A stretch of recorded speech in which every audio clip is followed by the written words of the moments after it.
Huh? What are you doing in my swamp? Hello everybody, this is Overboy and I'm going to be doing my review for the 2000 movie Scream 3. So, this movie is once again directed by Wes Craven, who directed the previous two movies in the franchise.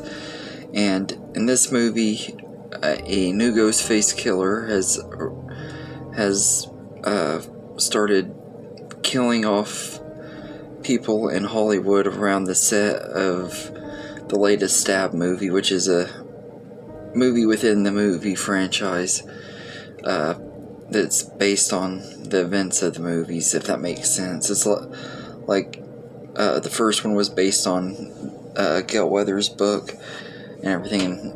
By the time we get to Scream 3, they're on the third Stab movie, and they're like on the sets and stuff of it, getting ready to film it, and that's when all these murders start taking place. And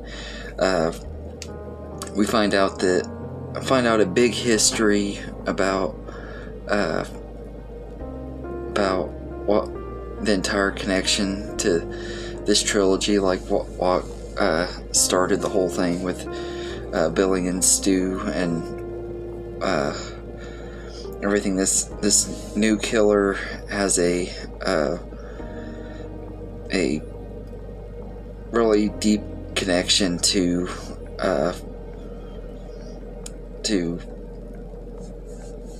Sydney and stuff, and we find out that he's like her stepbrother, and everything, and that his mom is also Sydney's mom, and the reason why he got Billy and Stu to kill her is because she rejected him, because he was a kid from her past life that she didn't want anything to do with.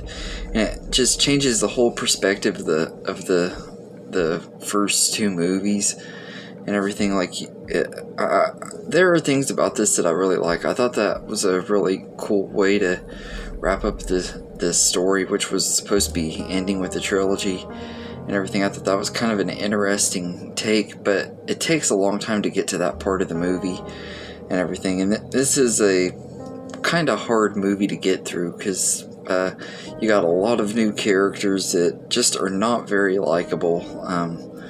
They got a bunch that are like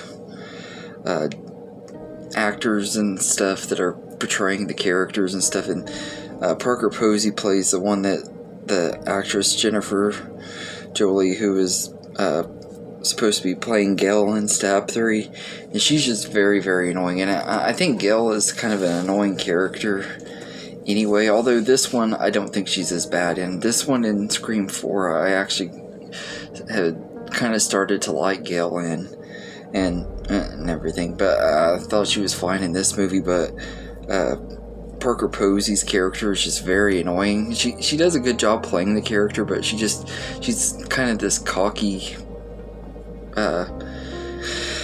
character, and she's not very likable and stuff. And like I said, I'm not a big fan of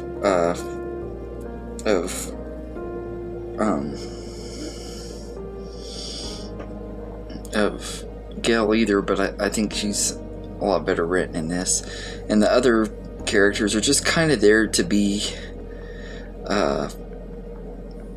the characters to get killed off and everything, and they just aren't very memorable or have very good personalities or anything. They're just kind of there, and there's way too many of them. Really, the most welcome addition to the cast, like out of the new good characters and stuff, is Mark Kincaid, who's a detective that's kind of on the case of these murders and stuff, and he's played by Patrick Dempsey, and I actually like him quite a bit and stuff. He kind of is the red herring of the movie, like it's kind of suspicious that he could be the killer throughout the movie, but he's a likable character. And I think Scott Foley, who plays Roman, the villain of the movie, the one that we find out is Sydney's half brother, I think that he's pretty good in the role too. I think he is kind of crazy and everything, but I think he works, and I think that the movie itself is alright, and everything. There, like I said, there are some things about it that I really did like, and I really like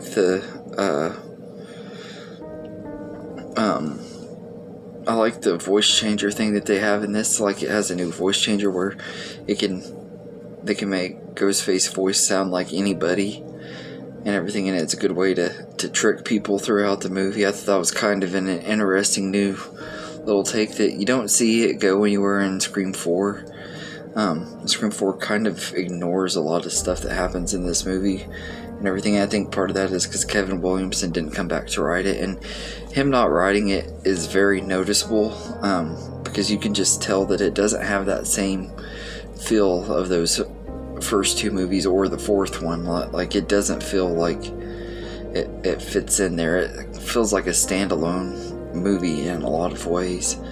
But like I said, there are some things that wrap up the trilogy pretty decently and everything. And I love, like, there's a scene where we meet Randy's sister, Martha Meeks, and she's played by Heather Matazzaro. I think that's how you say her name. I've always liked her quite a bit. I loved her in the Princess Diaries movies.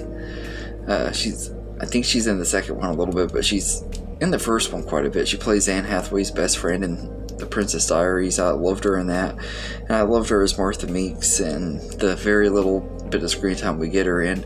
And like, she shows on this tape that Randy had made during the events of Scream 2 and everything, so that Randy has one last appearance where he's explaining the rules of a trilogy and stuff, which is really awesome. I love that about it. That was one of the highlights of the movie.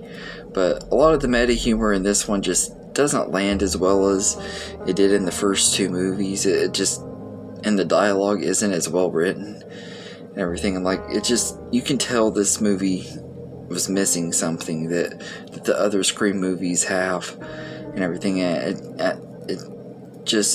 really shows how vital Kevin Williamson is to the franchise and everything. And that's the one thing that's kind of got me a little worried about Scream 5, although I've been hearing nothing but good about it. So I'm hoping that the directors who are taking over and stuff, that they know what they're doing. And I know Kevin Williamson is like a consultant on it, so hopefully Scream 5 won't be a big disappointment. But this is the only time in the franchise until now that Kevin Williamson didn't write the movie, so I'm kind of eerie about what's going to happen with that one. But we'll see, and everything. But I think all of the cast in here, like the returning cast, are all pretty good, and I love the opening too. Like the opening scene where you have Ghostface pretending to be Cotton Weary, tricking his girlfriend, and Cotton is trying to get home to his girlfriend as quick as he can, and he ends up getting killed.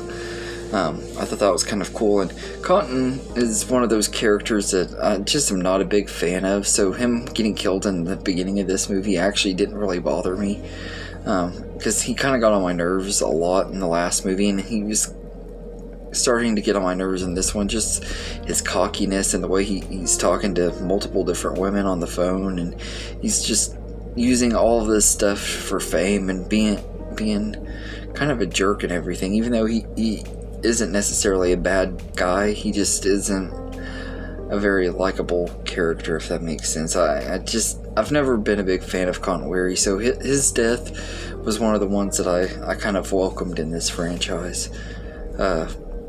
And everything. And I will say that the kills in here are just not very great, but that's something that I've said about all of the kills in this franchise, really. There's nothing extremely memorable about them, and at least the first two have at least a couple that are kind of memorable, like especially Casey Becker's death at the beginning of the first one. That kill was really memorable. But I mean, like they don't really do creative kills and stuff. A lot of it is just the stabbing that you expect, which mean, to be honest, it kind of makes it more realistic and everything, because it's supposed to be grounded in a reality, a realistic world and stuff. So it makes more sense. But I mean, I do wish they could have had like some more creative kills at least.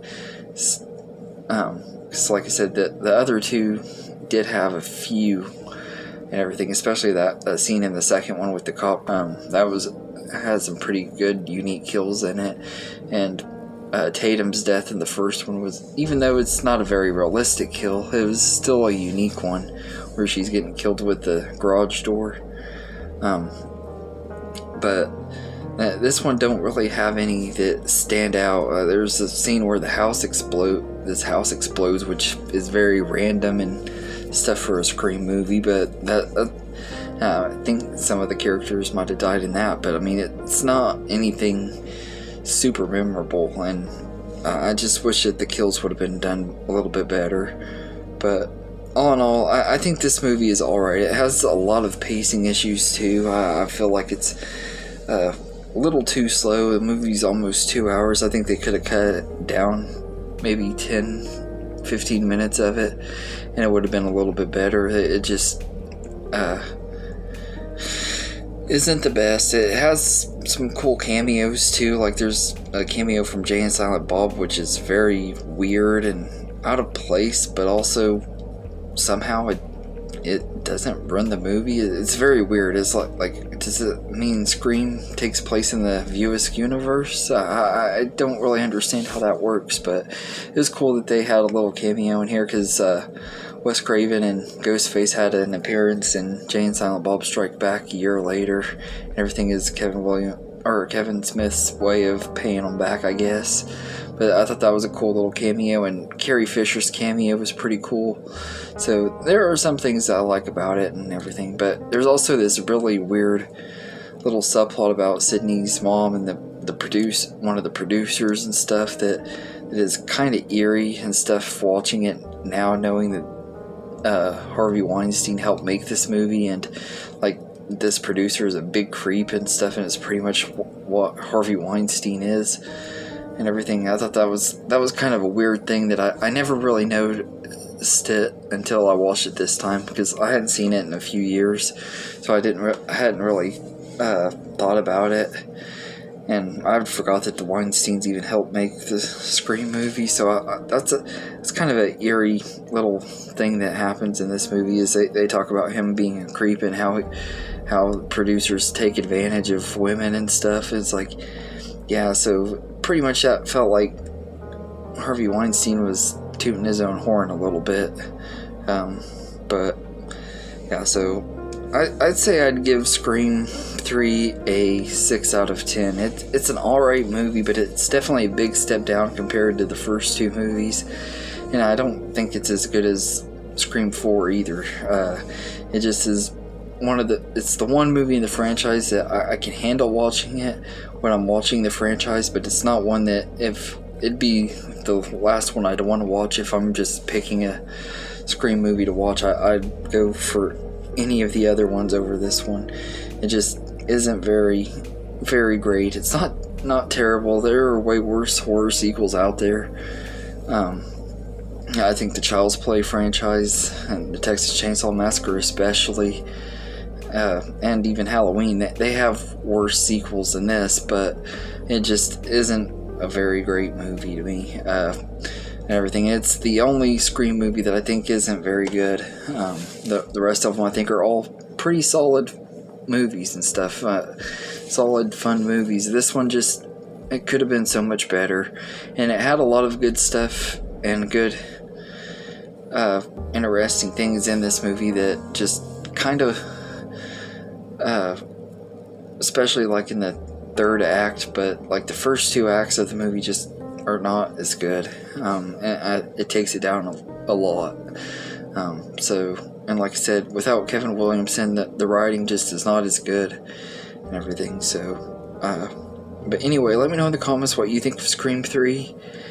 Do you think it's one of the best in the franchise? I know there are people that love this one, so I'm curious to see if you're one of the ones that thinks it's one of the best or even the best in the franchise, or do you think it's just not very good. I know this is one of those, it seems to be mixed from a lot of people. I know more people that dislike it, but I know there are defenders of it out there, so I'm just curious what you think of it, and I hope you enjoyed this video, and have a good day, everybody.